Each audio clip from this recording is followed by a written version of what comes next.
Good news to, breaking news today. Trending ngayon sa social media. Heto na, nagsani puwersa na. Ayan, syempre itong balitang ating matutunghayan ngayon ay nagbula kay DDS News PH. At ito po ang inyong lingkod na si BT na magbibigay ng reaksyon at komento dito sa video na ating matutunghayan ngayon. At huwag na natin pagtagalin at sabay-sabay na natin panoorin ang laman ng video na hatid sa atin ni DDS News PH at bibigyan natin ng reaksyon ang balitang ito. Pasok! Ayan. DDS News PH. Siyempre, ang tampok po dyan yung ating mga senatoriables. Ito po ang latest. Bongo po, 25.2 million. Pangalawa po si Bam Aquino, 19 million. De La Rosa, 19.3. Sandali nakita naman natin sa survey no, na senatorial na nakapasok si Bam Aquino. Ang alam ko, di ba, nung nakaraang election din, 2022, di ba, tumakbo siya, pero natalo. So ngayon, correct me if I'm wrong mga katunay, ako tumakbo siya nun Pero ngayon, is parang nag-number 2 siya. Ano kaya yung power na nangyari na yon? Di ba? Kung bakit bigla siyang naging number 2. Ang ibig ba sabihin nito, parang parang may mga tao na gusto uling maramdaman ang Aquino power. Kasi siyempre, di ba?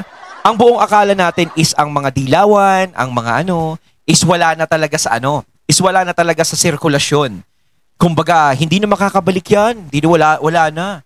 Pero, eto, pinakita nga yung election na to, na nag-number 2 pa si Bam Aquino sa senatorial. No? Sa senatorial slate. Slate ba ito?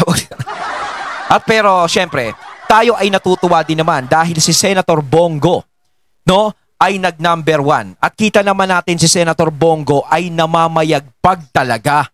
Grabe. Halos ang laki-laki ng puntos ni Senator Bongo. Million. Erwin Tulfo, 16 million. Kiko Pangilinan, 14 million. Rodan. Ayan dito muna tayo kay Erwin Tulfo.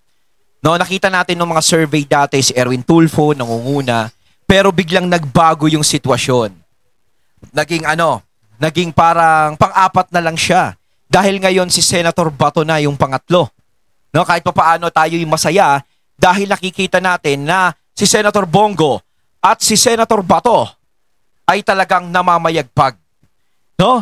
At tinalo pa nila si Erwin Tulfo na talagang lumalamang noon sa survey. Yan yung sinasabi ko. Kaya hindi ako nagre-rely sa survey. Hindi ako naniniwala sa survey. Ang hinihintay ko talaga is yung tunay na resulta ng eleksyon. Doon natin talaga makikita yung tunay. Kasi yung survey, mga haka-haka lang yan Mga bilang na mga tao lang naman ang pwedeng kausapin dyan. Di ba? Gawa-gawa lang yan. No? Iba talaga yung tunay na eleksyon. Kita nyo, nagbago ang sitwasyon. Ito naman, si Kiko Pangilinan. Nadaan niya tayo sa, dagat. Nadaan niya tayo sa paghigop-higop ng sabaw. Siguro maraming nakyutan. Maraming natuwa doon sa mga pakwela ni Kiko Pangilinan. Kasi minsan yun yung tinitignan din Uy, nakakatuwa to. Diba? Nakakatuwa tong tao na to. Boto kaya natin to. Or yung iba naman, baka nakikita nila na may ginawa naman talaga syempre si Kiko Pangilinan. Ay, nasa sa kanila yun. Hindi natin alam. Pero ako syempre hindi ko alam kung ano ba ang ginawa ni Kiko Pangilinan. Diba hindi natin alam. Ako wala akong alam dyan. So syempre yung mga bumoto sa kanya, yun ang nakakaalam siguro. Kasi sa akin ang naiisip ko baka mamaya natuwa lang sa kanya. Dahil syempre siya yung diba? Siya yung parang naging laman ng mga komedya nung eleksyon. Diba? Yung parang, dagat. Ito ang dagat. Dagat. Tapos higop na sabaw. Tapos may mga pakwela siya na mga video na, nasa palengke siya, ganun. Kumbaga parang bumenta. No? Marcoleta, 14 million. Ping Lacson, 14 million. Tito Soto. Si Ping. Ayan muling makakabalik si Ping Lacson sa senador. Ayan. At syempre si Tito Soto. Ayan, makakabalik uli sila sa pagiging senador ngayon. 10 million, Pia Cayetano, 13 million. Ako talaga, tingin ko talaga, etong si Pia Cayetano talaga, is makakapasok talaga yan. Hindi talaga nawawala yan eh. Ang Cayetano, hindi nawawala sa bilang yan ng senatorial. No? 12 million, Amy Marcos 12 million, Lito Lapid 12 million. Pero si si Lito Lapid, tinalo niya pa si Senator Amy. Montakin mo, no? Nadaan tayo ni Lito Lapid kay, nadaan niya tayo sa Batang Quiapo. Kayo ayaw niyo bang ayaw niyo ba munang patigilin si Lito Lapid sa sa politika? Gusto niyo ba muna magpolitika siya? Ayaw niyo ba na umentre uli siya sa Batang Quiapo? O, na siya doon, no? Tinegi na siya doon sa Batang Quiapo, no? Oo. Malay mo, ibalik siya ni Coco Martin. Ibang ibang itsura, no? So, ayan. Senador siya uli, no? Pero tinalo niya pa si Senator Amy, no? Si Senator Amy ay number 12. Siyempre, yung number 12, medyo nagdedelikado pa yan, eh. Medyo delikado. Yan yung yung mga delikadong islat, yung 12, 10, 11, 12. Yan yung mga delikadong islat. Pero sa tingin ko naman parang si Senator Amy is hindi na siguro siya bababa pa. No? Kung sakaling naging mababa siya dito kay tinalo pa siya ni Lito Lapid. Kasi nakita natin sa sa unang survey lamang si Senator Amy kay Lito Lapid eh. Tapos biglang si Lito Lapid ay umangat na kay Senator Amy. No? Pero maganda na rin na kahit papaano si Senator Amy ay nasa number 12. No? Kahit papaano is etong nangyari na mga investigasyon ni Senator Amy, alam natin na maaaring matuloy. Sana nga, 'di ba? Sana wag magbago. No, si Senator Amy, ngayong kung siya ay mananalo, kung papalarin na siya, kung talagang hindi na siya matatanggal sa 12 spot. 'Di ba? At yung 13, 14 at 15 po, consistent din po si si Ben Bitag Tulfo, Ramon Bong Revilla at saka si Abby Binay. Okay. Si Camille Villar din nakapasok. Siyempre, ang latest naman po sa Davao. Sandali. Bago natin simulan ng video ito, nais ko nga pala magbigay ng credits dito sa boses na madidinig natin ngayon at bibigyan ng reaksyon. Walang iba kundi si Sir Badong Arateles. Siyempre, suportahan natin yan si Sir Badong Arateles, mga katunay. Kanina pa ako salita, hindi pa ako nakakapagbigay ng credits. Nalo po si Pangulong Duterte. Iniiwan niya po yung kalaban. Siguro naman ito si Ben Tulfo. Tama na siguro yung 2 Tulfo sa Senado. Parang naging naging programa naman ang mangyayari sa Senado niya kung 3 pa silang Tulfo doon. Ano yun? Magkakaroon sila ng segment doon sa Senado, The Tulfo Brothers. Oh, di ba? Parang siguro naman okay na yun. Isang Tulfo nga lang, okay na eh. Di ba? Hindi na kailangan magdalawa eh. O ngayon, naging 2 na yung Tulfo. Siguro, hindi na kailangan pa ng 3. Siguro kung ano man yung ibigay na lang natin sa iba. Di ba? Aban, no? Si Pangulong Duterte po ay 600. Ang latest po kay Pangulong Duterte, 600. Tingnan. Okay. Nagtataka po ako sa inyo, bakit po kayo nalulungkot? Nanalo po tayo. Rodrigo Duterte 607,000. Samantalang ang kanyang kalaban ay 70,000 lang mahigit. Okay. Kita mo naman, partida na ni Tatay Digong dyan. No? Wala pa siya dyan. No? Nandoon siya, naka-PH sa ICC. O, diba? Lalong-lalo na kaya kung si Tatay Digong ay nandiyadyaan. Paano kaya mangyayari nun, mga katunay? Si Tatay Digong, syempre, alam naman natin nasa ICC. So, syempre, nanalo siyang mayor. Paano kaya magiging nun? Yung vice mayor muna, si Basti muna ang gaganap sa pagiging mayor? Ganun ba yun, mga katunay? Paki-comment na lang po, mga katunay, kung may nalalaman kayo sa ganyan. Bakit feeling po ninyo ay talo tayo? Actually po, kung susuriin po natin, ito po ay Duterte vote, no? Ang nangyari po ay Duterte vote po ito. Sa maniwala po kayo sa hindi. Etong point, mamaya po papaliwanag po natin yan. Bakit po tayo ang nanalo rito, hindi po yung Marcos, no? Okay. Ayaw nyo mang maniwala, yan po ang katotohanan. Panalo po tayo. Po natin ang lalabas, no? Marami po tayong pinanalo. Usually po, ito pong okay, bakit po natin to sinabi? Bakit ko po sinabi na ito po ay Duterte vote? Kasi po nagkukwenta kayo ng ilan ba? O kung ilanan po, ganito po ilan po ba ang nanalo o so far? Ilan po yung nananalo, di ba? Na mga Duterte. So far po, ang mga Duterte po na nananalo dahil ay 5, di ba? Yes. Si Bongo na number 1, yes, number 2 po si Bato, ay number 3 po si Bato. At si Villar at si Camille, si Rodante Marcoleta, pang-7. Yes.